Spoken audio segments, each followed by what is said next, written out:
Behaviors. Why do we do what we do? What's the reason? What are we getting out of it? That's the topic for today. What the heck is happening in HR? For our podcast disclaimer, please visit the episode description.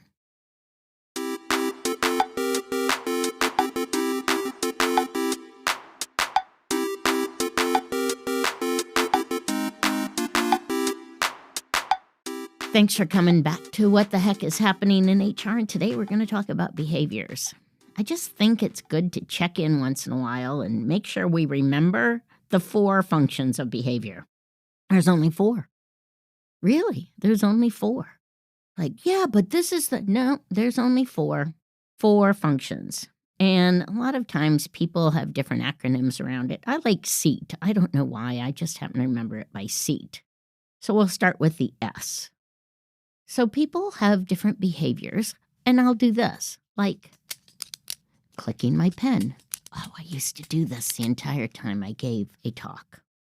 And somebody finally said, put the pen down. So what did I do? I picked up a marker, and then I did the same thing with the top of the marker. But it's sensory. It's sensory. It's either hearing it, it's feeling it, it's that fidgeting. So that's what. For some people, it's even picking their skin. It can just be moving their foot, and they fidget. And so the function of that behavior is that we're getting something sensory from what we're doing. E in our SEAT acronym, escape. Oh, I don't really want to go to that meeting. I think I've got a headache. I think the kids' school called. Oh, I don't think I can get that done by this time. I wish to escape.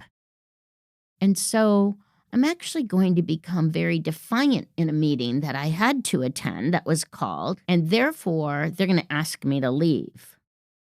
So sometimes my escape is actually at the request of somebody else, but I still get what I want.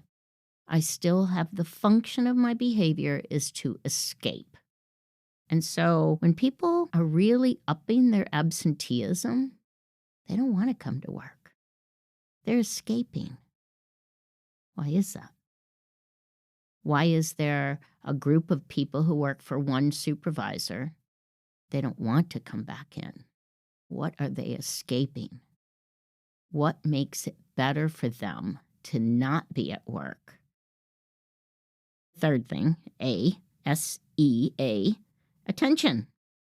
Maybe the only time you ever talk to me is when I come to the meeting, so I make sure I'm there early. I spend time chit-chatting with you when you're trying to get ready for your meeting, but you don't really give me any other reason to talk to you. You don't check in. You don't do one-on-ones. You just really dictate what you want me to do. And FaceTime is important to you, so I'm going to show up early to the meeting. I'm going to make sure everybody knows I'm here at the meeting. I'm going to speak up at the meeting.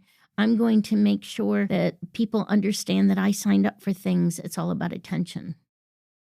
And people might not have that at work, but perhaps my behavior when I get home is attention seeking.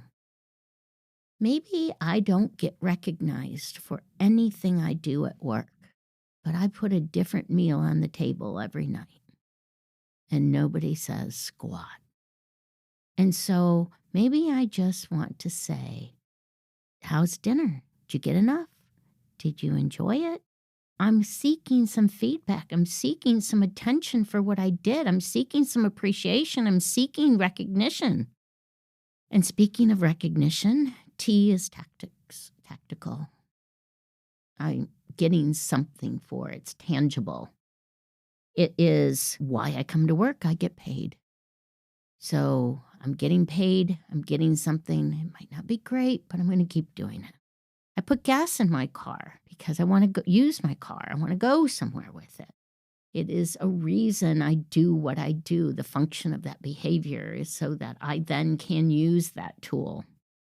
I have snacks. I maybe bring those snacks with me. Now, if what I'm trying to do is to be healthier, I might bring an apple with me rather than Cheetos.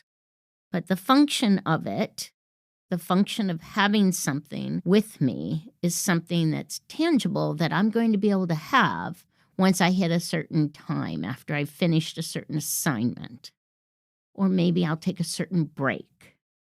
One of the methods I use in my own productivity is the Pomodoro technique. You set a timer for 25 minutes. You work full focus on that. You have a power session basically with yourself on something you're working on. After that 25 minutes, you take a break.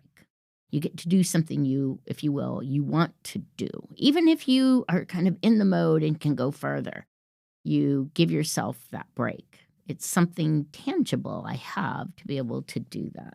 Now, some of these work with each other.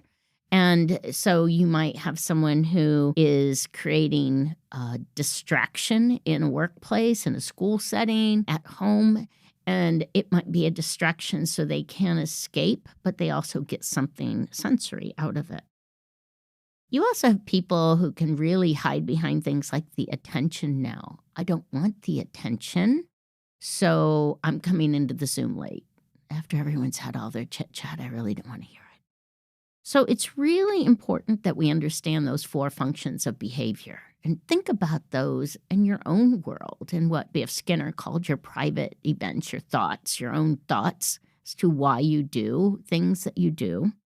If you understand the behavior, you can adjust the environment and get a different response. And that's all we're really trying to do, is to improve our behavior to get better responses, whether it's internal to our own well-being or whether it's the behavior we have in different environments outside of us. What we do hope you have on your planner and on your calendar is that you'll listen to this micro podcast when the new episode drops every Monday on what the heck is happening in HR. Chat with you then.